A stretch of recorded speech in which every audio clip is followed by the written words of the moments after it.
No Luka, no Deandre Ayton, but the Lakers use a great team effort. 6 players in double figures, and the new guy looked pretty good. That's next.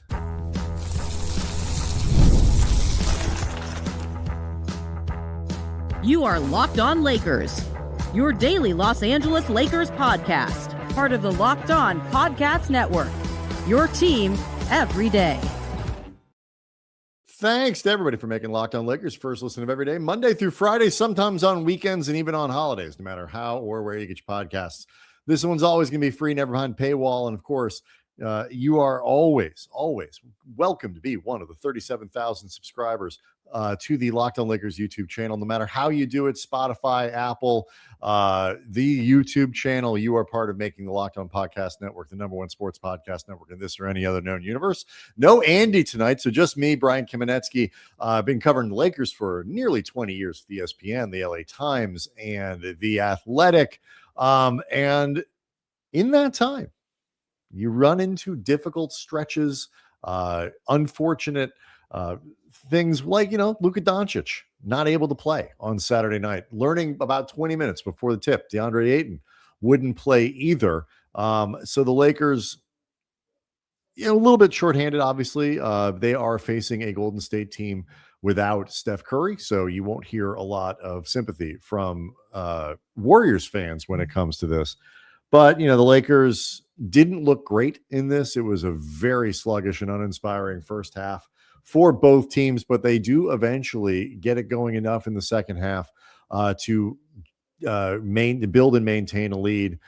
They win 105-99 is the final score. And look, what was great about this one was a little bit different than the Philadelphia win because LeBron James, 10 assists in this game, had a couple good buckets at the beginning of the third quarter to get the Lakers going. But overall, another difficult and relatively inefficient night for LeBron. He had 7 turnovers.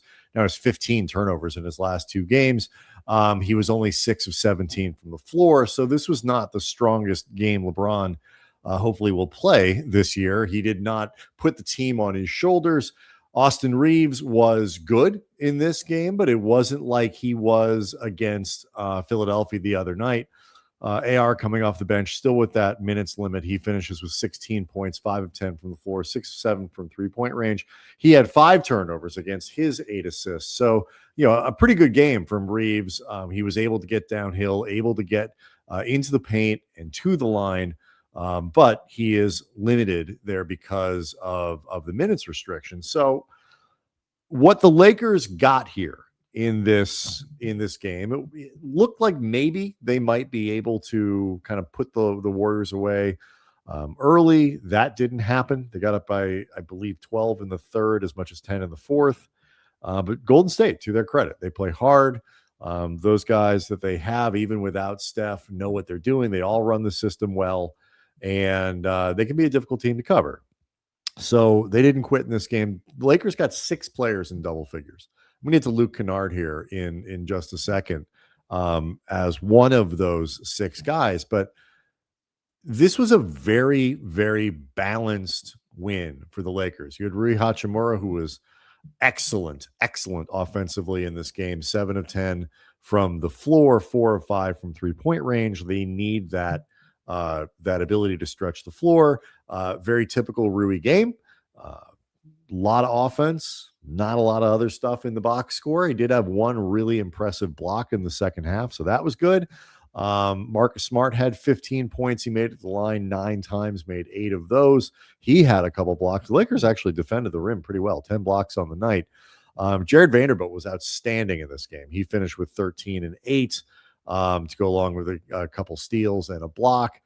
So 6 players of the 9 that took the floor for the Lakers finished in double figures. And one of these guys who didn't, Maxi Kleber, played 28 minutes in this game. He had 7 rebounds and assists.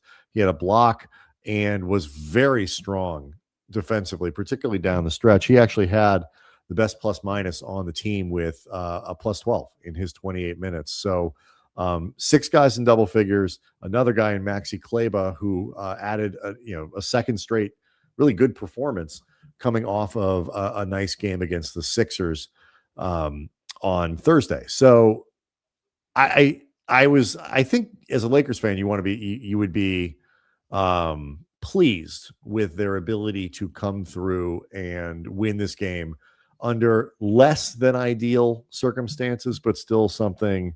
Again, you're not going to get any sympathy from Warriors fans, to say the least. Let's talk about Luke Kennard, though. I see a lot of people in the chat as we're doing this live on YouTube who are seem pretty excited about what Kennard did. He hit his first shot as a Laker. That was a 3-pointer. And you really got a sense of how Kennard is going to be useful for the Lakers. First and foremost, JJ Redick said this before the game. It has been true if you sort of followed the guy throughout his career. He's not a great athlete. You can't put him in isolation and have him break players down on the dribble, get to the bucket. None of that stuff's ever going to happen. He's also not a great defender. I think you could tell on Saturday, he is a willing defender. He is, I think, sort of spatially aware of where he's supposed to be and tries on that side, but he's not super duper athletic.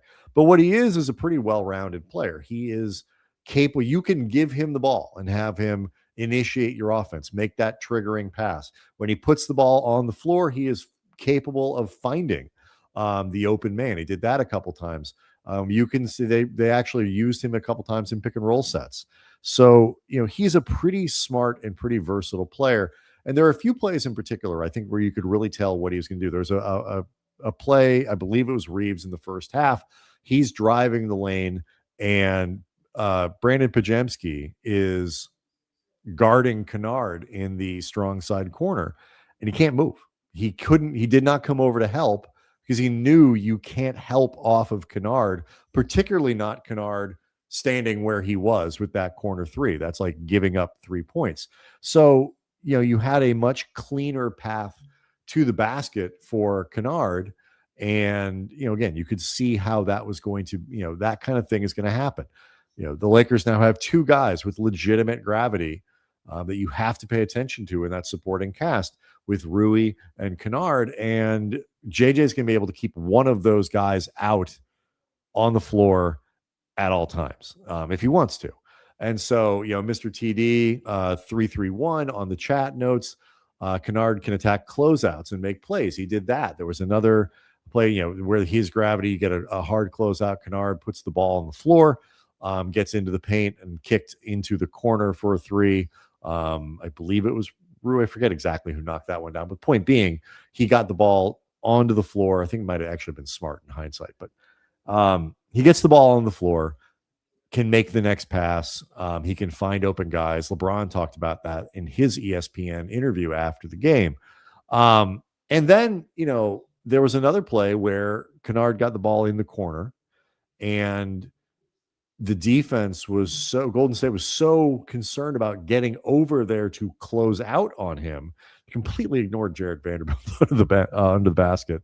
Kennard makes the easy pass to Vando for a dunk. It's just, and look, Kennard is not an all-star.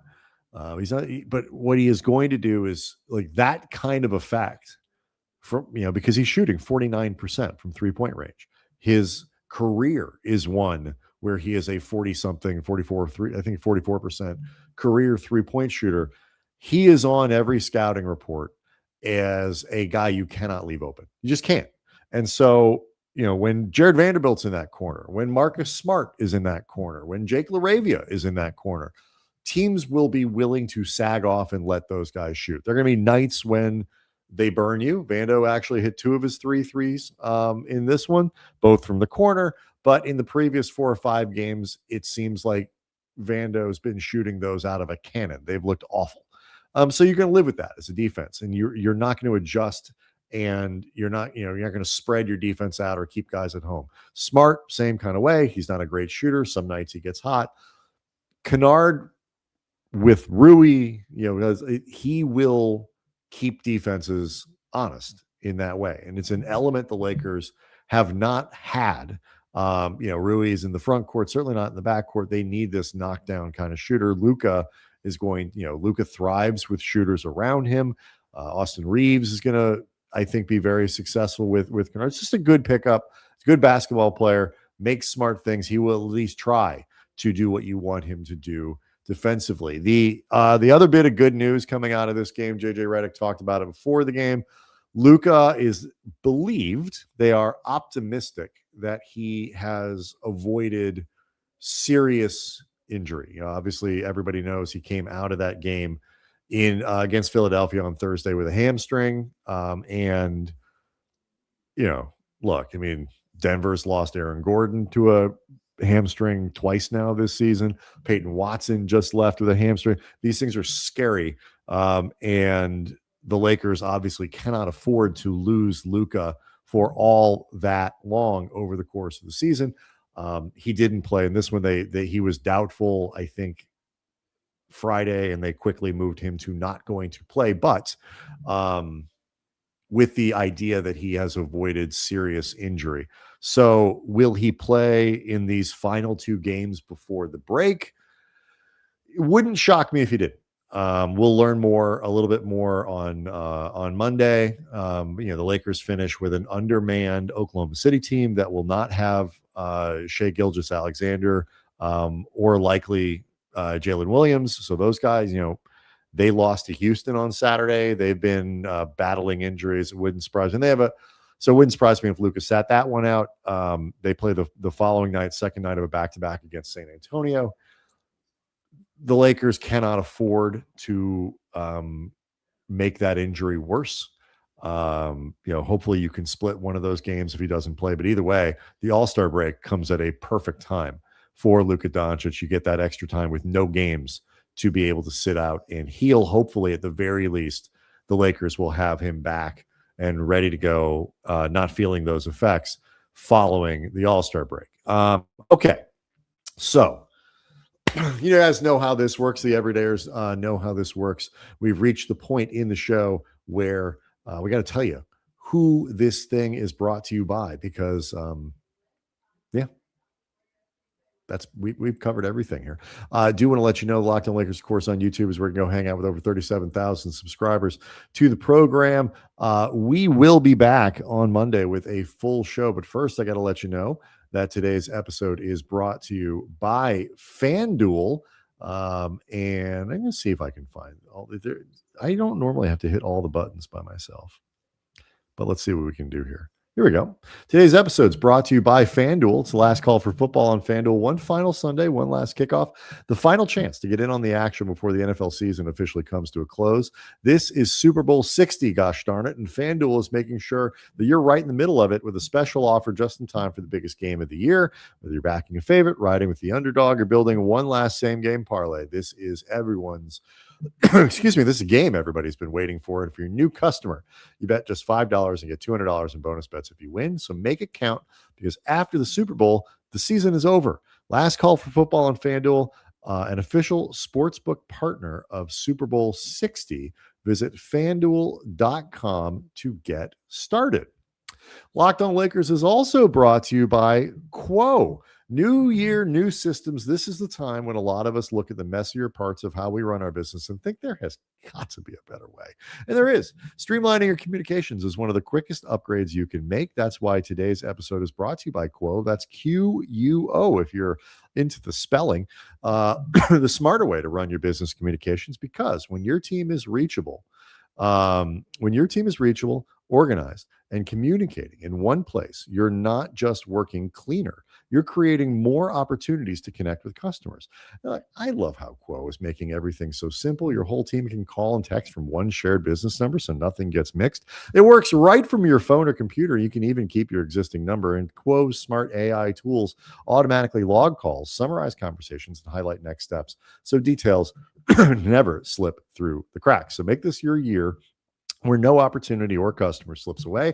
Try Quo for free, plus get 20% off your first 6 months when you go to quo.com/LockedOnNBA. That's QUO.com/LockedOnNBA. Quo, no missed calls, no missed customers.